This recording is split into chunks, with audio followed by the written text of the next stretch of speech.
I think the Bitcoin gold rush era started January 2024, and I think it runs until around November 2034. 마이클 세일러는 비트코인 세계관에서 가장 유명한 인물로 그는 사람들에게 비트코인 단 0.1개라도 모으라고 강조를 하는데요. 그는 마이크로 스트래터지의 창립자이자 회장입니다. 그는 마이크로 스트래터지를 통해 비트코인은 현재까지 52만 8,185개를 보유하고 있고 보유 가치는 우리나라 돈으로 약 62조 원에 달합니다. 그는 무슨 이유로 비트코인을 계속 쓸어 모으고 있을까요? 첫 번째 이유는 수요와 공급의 법칙이었습니다. 비트코인은 4년마다 반감기를 통해 공급을 줄이고 반대로 수요는 계속 늘어날 것이라고 강조합니다.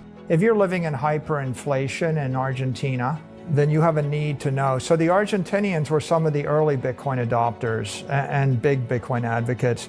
If you live in Nigeria and the currency collapses, or Lebanon and the bank freezes your assets, you're on a need to know. So normally it's people in struggling economies. They get it. You know, New York don't necessarily have a need to know. They come a bit later. But when my company ran into travails and struggles during the COVID lockdowns of 2020, we had a need to know, and we started looking for a solution. So I would say that people adopt and embrace Bitcoin when they run into some challenge in their personal or professional life.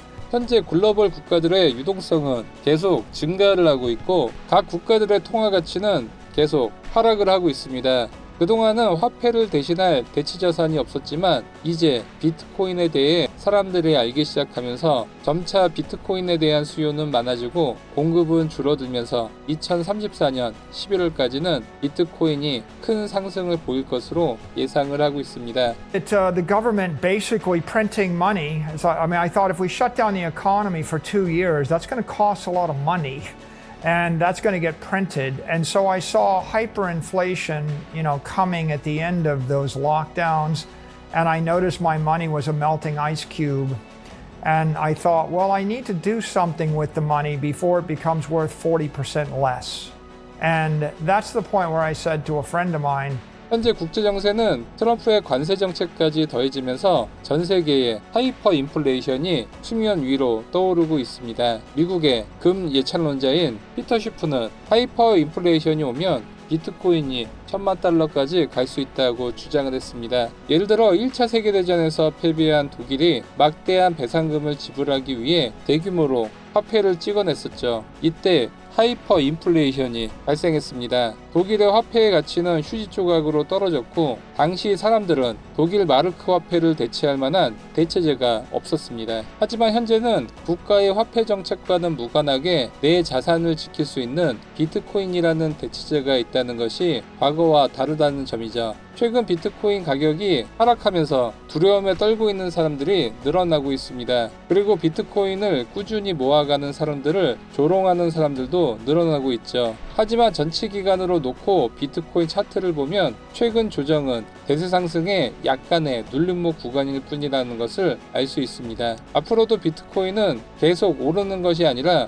조정 구간은 계속 올 겁니다. 이 시점에서 비트코인을 헐값에 던지는 사람들도 분명 있을 겁니다. 왜냐하면 공포에 휩싸여 객관적인 판단을 하기가 어렵기 때문이죠. 하지만 우리가 진정 공포감에 휩싸여야 하는 내용은 내가 가질 수 있는 비트코인의 개수가 점점 줄어들고 있다는 겁니다. 비트코인 가격이 오를수록 가격보다는 수량이 중요하다는 것을 알아야 합니다. 비트코인은 총 2,100만 개의 한정된 개수만이 존재합니다. 그리고 현재 약 2천만 개가 채굴되었기 때문에 이제 남은 비트코인의 개수는 단 5%밖에 되지 않습니다. 그렇다면 이 유한한 발행량의 비트코인은 얼마나 큰 가치가 있는 것일까요? 개인 투자자들이 가장 많이 투자하는 주식을 보면 이 주식을 발행한 주체는 기업입니다. 기업에서 추가적인 자금 조달을 원한다면 얼마든지 유상증자를 통해 주식을 늘릴 수 있고 주식 발행에 대한 개수는 제한이 없습니다. 유상증자를 하게 되면 주식 수는 늘어나고 내 지분은 희석되며 기존 주주의 가치는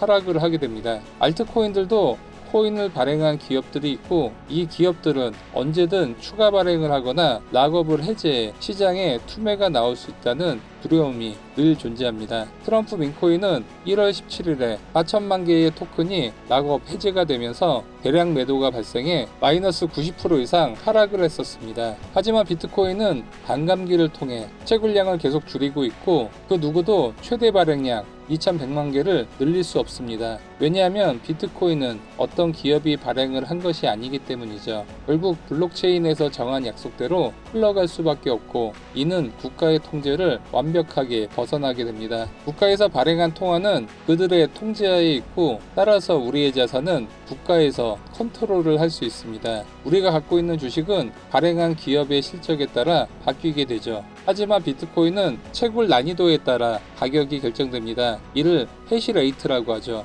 4년마다 도래하는 반감기를 통해 비트코인을 채굴하는 비용은 계속 비싸지고, 비트코인 가격 또한 상승할 수밖에 없는 구조이죠. 그리고 미국과 중국의 관세 전쟁으로 전 세계의 증시가 불안정해지고 있고, 러시아 우크라이나 전쟁이 장기화되면서 세계 3차 대전에 대한 우려감도 커지고 있습니다. 그리고 중동의 정세 또한 언제든 지정 확정 리스크로 주식 시장이 요동칠 수 있습니다. 따라서 주식이나 ETF가 단순히 기업 분석을 한다고 될 것이 아니라 국제 정세도 같이 살펴야 하기 때문에 이 투자 영역은 상당히 어려운 투자 영역인 것을 알 수 있습니다. 하지만 비트코인은 디지털 자산으로서 인플레이션으로부터 자유롭고, 국가들 간의 전쟁이나 정책의 변화에도 큰 영향을 받지 않습니다.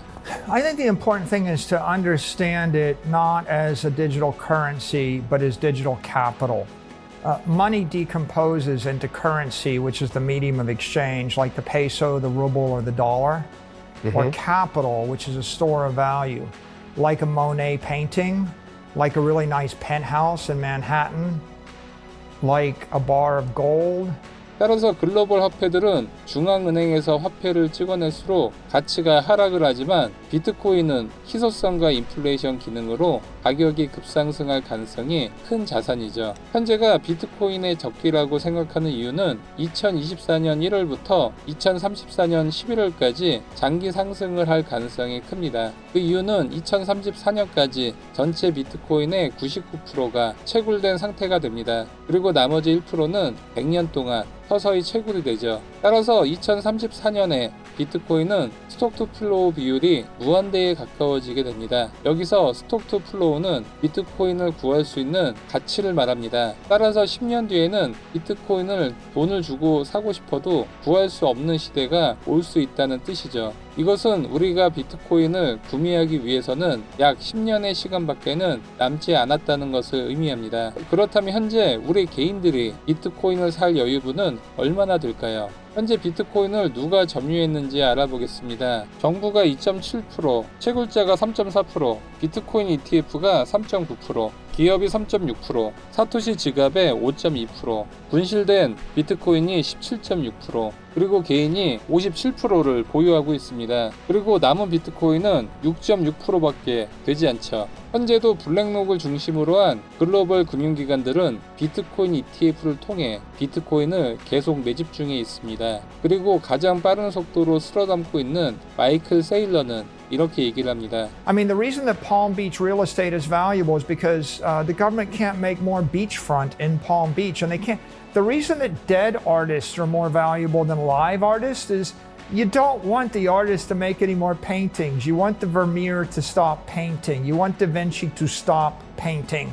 따라서 세상에 다시 나올 수 없는 이 비트코인은 희소성이 있는 자산으로서 사실상 우리가 살 수 있는 희소성 있는 자산은 그리 많지 않은 것을 여러분들도 잘 아실 거라 생각이 듭니다. 그리고 대부분의 사람들은 이것들을 갖지 못하게 되었을 때 후회를 한다고 합니다. 그리고 단 0.1%의 사람들만이 희소성 있는 자산들을 쟁취한다고 하죠. 여러분들은 어느 곳에 속하시겠습니까? 워렌 버핏은 사람들에게 말합니다. 시장은 두려운 사람들에게 잔인하고 준비된 자에게는 관대하다라고.